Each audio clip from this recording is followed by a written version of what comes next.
So we start the next forms of business organization, that is partnership. Partnership is a popular form of business of a small scale and medium scale business. As the size of the business grows, one person is not enough to carry on managing all those activities which are to be involved in the partnership. So we have to start the next form after the sole proprietorship. There is a partnership where one man is not enough, so we need the other peoples also to manage the activity,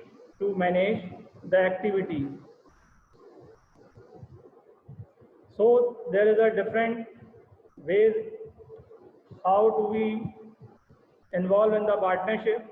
The several things are to be there. The basic condition of starting a partnership is while two or more than two members are to be needed to start a partnership. That is known as partnership. Partnership is an association of two or more persons. Means it can be binding with two or more persons when they are together to run a meaningful or a legal business that is involved in the partnership. Person who agree to join pursue of business activities while the persons are involved to run a legal full activity that is known as business.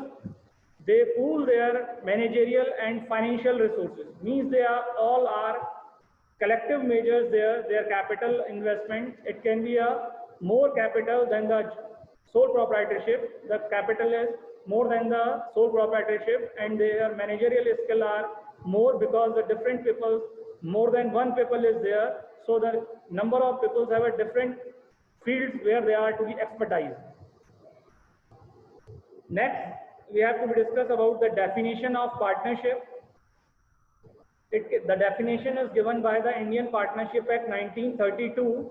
It defines that partnership is a relation between two or more persons. It means the minimum two persons are to be needed to start a partnership, and maximum there is a limit of 50 persons to involve in the partnership business who have agreed to share the profits.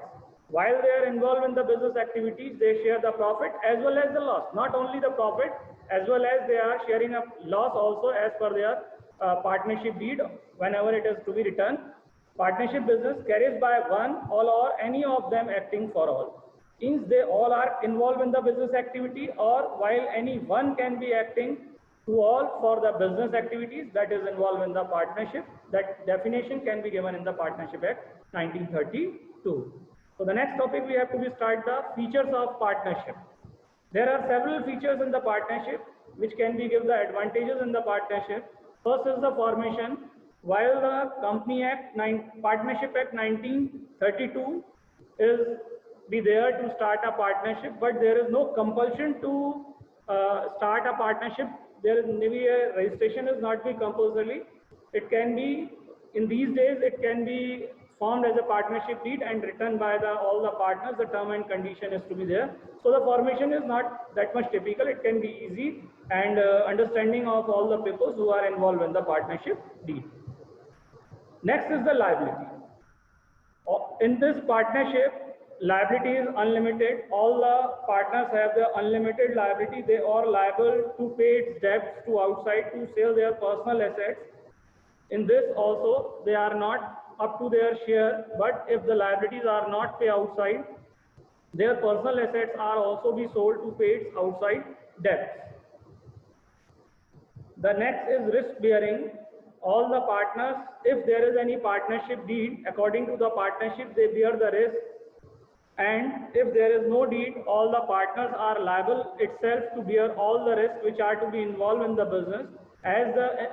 Before we studied that the unlimited liability is there, as per their risk is also be bared unlimited. Their personal asset be sold to cover their outside debt. So their risk is to be minimized. As the number of persons are more in sole proprietorship, all the risks are to be bared by itself. But in this partnership, the risk is to be distributed between all the partners. The next is decision making. There is a majority decision making. All the partners are to be together, and the one majority is to be there to take the decision. Otherwise, while the partners are working on the behalf of the other partners, if individual person working, so all the other partners also be bound to take the decision making for the other also. and liable for that decision. Next is continuity.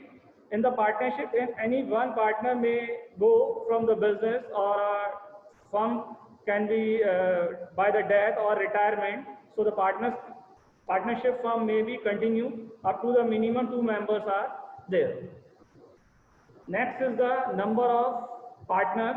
In a partnership firm, the minimum 2 members are there and the maximum is 50. But as per the section 464 of Company Act 2013 is 100 subject to the members prescribed by the government. At present, as per the rule 10 of Company Act 2014, the maximum number of participants by government is 50.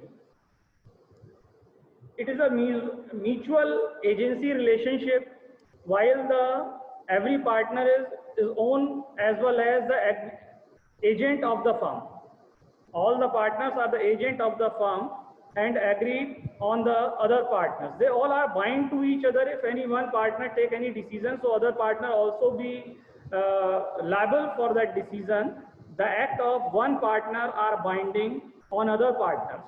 While one take the decisions, other are also be binded with that decision. Each partner is entitled to take part in the management and enter into the contract to outside while they are making the decision. That is, mutual agency relationship is there. Thank you.